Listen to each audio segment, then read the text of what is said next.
여러분 안녕하세요. 오늘은요 우리나라 서부 최전선 김포에 있는 애기봉에 왔습니다. 자, 그러면 지금부터 여러분과 함께 애기봉을 둘러싼 여러 얘기를 나눠보려 합니다. 자, 그러면 얘기를 슬슬 시작해 보겠습니다. 애기봉이 있는 김포는 북한 지역과 마주보는 강화도, 교동도, 성모도, 보름도, 말도 등과 한강, 임진강, 예성강 등과 인접하여 서울로 진입하는 길목으로 예로부터 전략적 요충지였습니다. 특히 우리 근대사의 최접점 역할을 해온 반도입니다. 그리고 상류 지역으로부터 토사 등이 운반되어 김포 평야는 예로부터 농업에 매우 유리한 곳이기도 합니다. 이렇듯 이곳은 한반도의 중요한 관문이자 물류와 국방의 중심지이긴 했지만 저의 삶과도 꽤나 관계 깊은 김포이기도 합니다.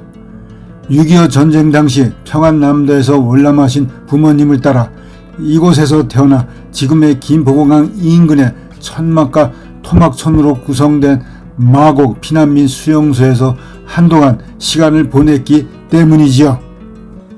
이때 수용소에서 먹을 식량을 조금이라도 더 받으려고 이름을 김포라고 등록하기도 했었답니다.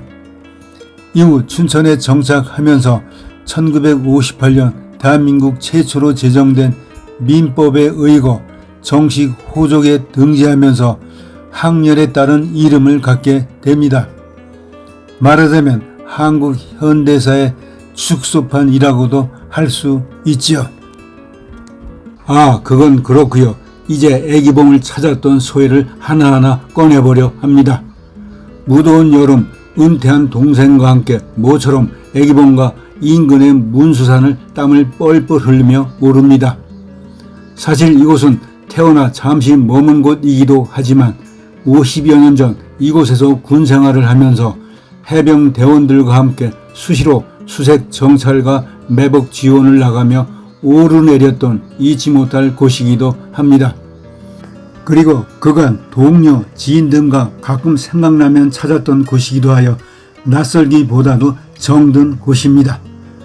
50여 년 전 처음 이곳에 올랐을 때 첫 느낌을 기억하고 있지요. 추운 겨울 애기봉 정상 관측소에 오르기 전까지는 산에 가려 보이지 않던 북한 지역이 정상에 오르자마자 갑자기 강력한 즈음 렌즈가 잡아당기는 듯 바로 눈아래 강 건너 북한 지역이 보이는 순간 쏴 하는 느낌이 온몸에 퍼지는 기억이 생생합니다. 이는 휴전선의 여타 전망대와는 다른 느낌이었지요.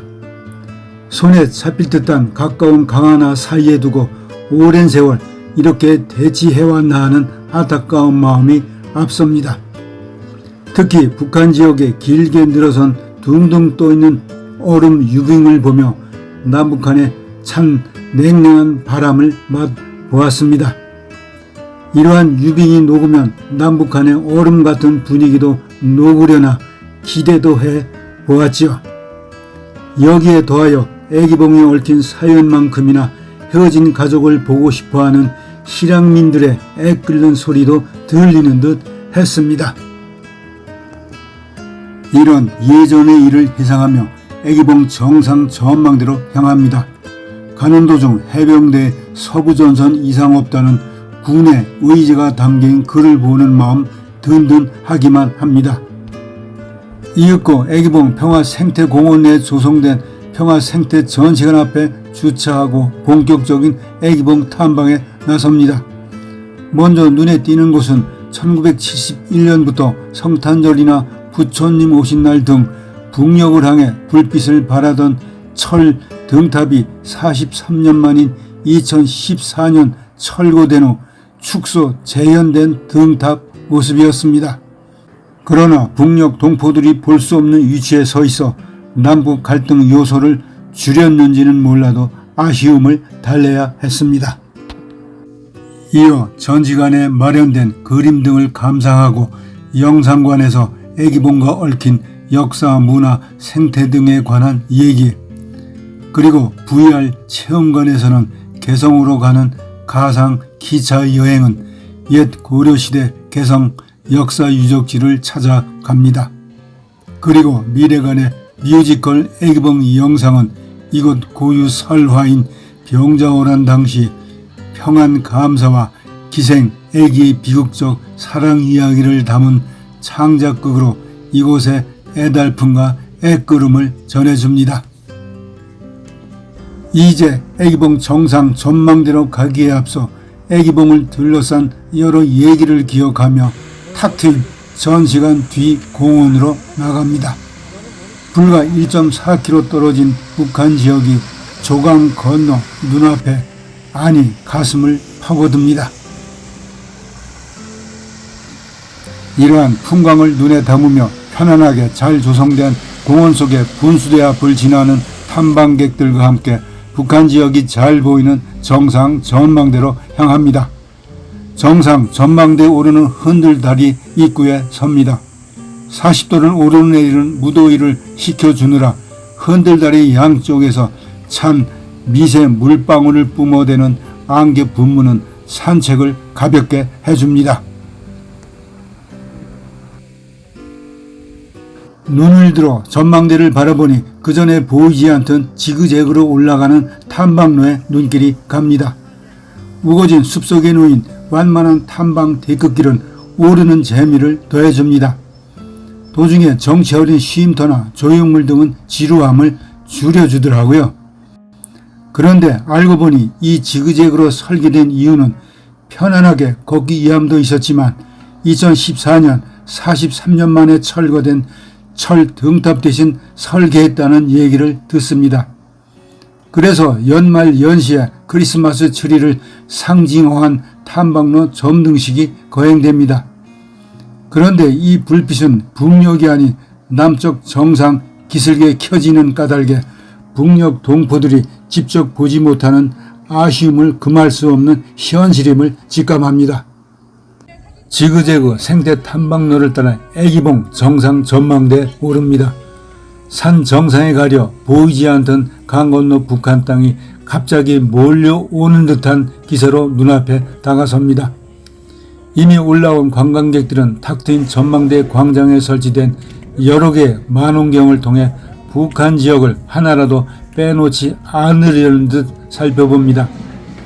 만원경이 아니더라도 코앞에 강 건너 북한 지역이 선명하게 내려다보여 사람들의 저마다 강 하나 사이에 두고 분단된 현실에 가슴 아파하는 하는 탄식의 소리가 들립니다.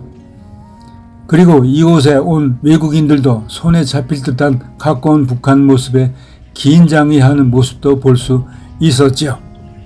한강과 임진강이 만나는 지점에서 예성강과 강화도 서쪽으로 이어지며 예전에 조강이라 부르던 북한과의 중립 수역인 한강하고 약 70km를 유관과 만원경으로 유심히 보고 또 봅니다.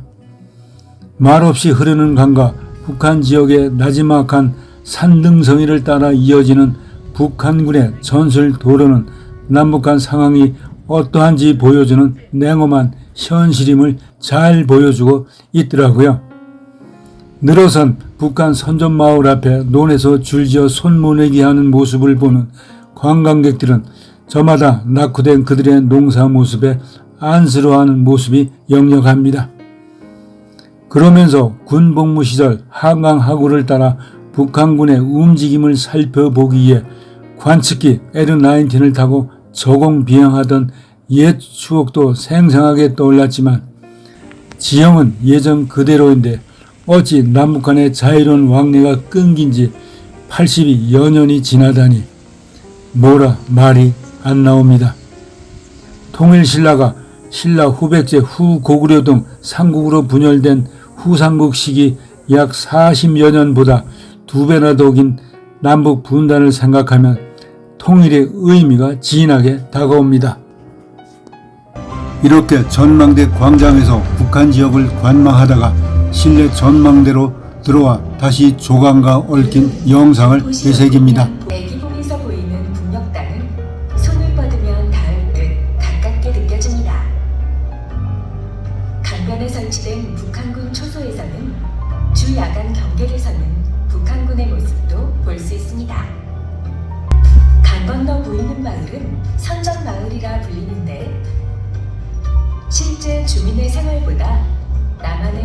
보여주기 위해 만든 선전용 마을이라고 할 수 있습니다. 그리고 집중 호우로 북한에서 무인도 유도로 떠내려온 황소를 해병대에서 구출하여 제주도에서 온 소와 짝을 이루어 여러 마리 새끼를 낳아 대를 이어간다는 이 얘기에 귀를 기울입니다. 이후 이곳에 입접한 스타벅스 안팎의 많은 사람들이 시원한 강바람에 더위를 식히며 애기봉이라고 쓴 한글 자음과 모음을 입체적으로 조합한 해학적인 조형물을 보며 미소를 짓습니다. 그리고 넓게 전개된 한강하구를 바라보며 애기봉 전망대 한 계단 아래에 서 있는 애기봉 비문 앞에 섭니다. 우리 모두 잘 아는 얘기이기는 하지만 애기봉은 지금부터 390년 전인 1636년 청태종이 대군을 이끌고 조선을 침략한 당시 조선의 인조는 삼전도에서 굴욕적인 항복의 예를 표한 병자호란 시기에 평양 감사와 사랑에 빠진 기생 애기의 애틋한 전설에서 유래합니다. 즉 피난길에 평양 감사가 청군에 사로잡혀 북으로 끌려가고 홀로 조강을 건넌 애기는 매일 쑥갓머리산 꼭대기에 올라 북녘을 바라보며 그를 그리워하다가 님이 제일 잘 보이는 봉우리에 묻어달라는 유언을 남긴 채 슬픔 속에 생을 마감한 얘기입니다. 세월이 흘러 박정희 대통령이 60년 전인 1966년 애기봉을 방문하고 이 고지에 얽힌 얘기를 듣고 사랑하는 이를 그리워하던 애기의 한이 고향을 그리워하는 실향민의 한과 같다고 하여 애기봉이라는 친필 희호를 내리고 애기봉이라 명명합니다. 강한 독창성과 개성으로 뚜렷한 자필 특징이 있다고 평가받는 박 대통령 글씨 앞에 애기봉의 의미를 재음미합니다.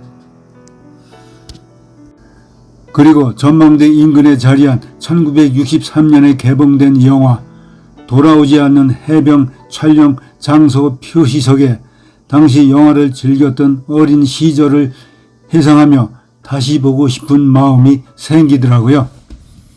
전망대에서 내려오며 애기봉 전시관 뒤에 우뚝 솟은 해병대 김포지구 전적비가 눈에 들어옵니다. 이 전적비는 해병대가 이곳에서 김포 비행장과 김포 강화도 일대를 방어 및 탈환하는 치열한 전투를 수행하며 적의 진격을 지연시키고 수도 서울을 수호하는 데 크게 기여했음을 알립니다. 이제 애기봉을 떠나며 154m의 애기봉보다 높은 해발 376m의 서쪽 문수산 정상을 향해 출발합니다. 거리는 직선으로 5km, 도로로 8km 내외의 가까운 곳으로 어찌 보면 두 봉우리는 형제봉이라 해도 좋을 관계이기도 했지만 북한 지역과 애기봉을 새로운 각도에서 보고 싶었기 때문입니다. 비가 오락가락하여 산을 오르는 사람은 그다지 보이지 않았지만 산행하는 데는 오히려 좋았지요. 등산 입구에 문수산 안내도를 보며 예전 이곳에서 산악 유교 훈련을 하던 생각도 나는 등 애기봉 못지않은 기억이 되살아납니다. 울창한 나무숲을 오르며 평화롭게 지저귀는 물가치와 붉은 머리 오목눈이 등등의 새를 만나 잘 지내? 느냐는 등의 안부 대화를 나눕니다. 정상으로 가면서 문수산성 남화문에서 잠시 쉬며 역사의 흔적을 더듬어 봅니다. 문수산성은 1866년 병인양요 당시 프랑스군에 의해 정상의 장대까지 점령당한 뼈아픈 사실이 있지요. 이런 사실을 기억하며 문수산 정상에 오릅니다. 군복무 시절 있었던 해병대 관측소 건물은 없어지고 대신에 관측소가 있었다는 안내판이 맞아줍니다. 이를 보며 참으로 세월이 흘렀구나 느낄 뿐이었죠. 옛 군 관측소 OP 뒤쪽으로 해발 376m의 문수산 정상을 알리는 표시석을 마주 대합니다. 그리고 조선시대 군사지휘소 장대 문 안으로 들어섭니다.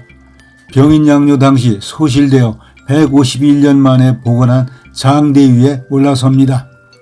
강화도와 서해바다 그리고 조강 건너 북한 지역은 물론 인천 앞바다와 파주 그리고 서울 등 보다 높은 곳에서 다른 각도로 한눈에 조망할 수 있는 지정, 지경학적인 것은 물론 전술, 전략상 중요 요충지에 서 있음을 느낍니다. 그리고 문수산의 동쪽으로 나지막한 애기봉이 위치하고 있음도 봅니다. 아마 이를 보는 것이 땀을 뻘뻘 흘리며 이곳에 올라온 이유였지요. 그리고 하산하며 군 복무 시절 이곳에서 순직한 군 동기생을 동작동 국립묘지를 찾아 3년간의 군 생활을 떠나는 신고를 그에게 한 기억이 생생합니다. 그리고 노병이 되어도 매년 그를 찾는 동기생들의 마음은 님을 기다리는 애기의 심정과 다름없음을 느끼며 애기봉과 문수산을 뒤로 합니다.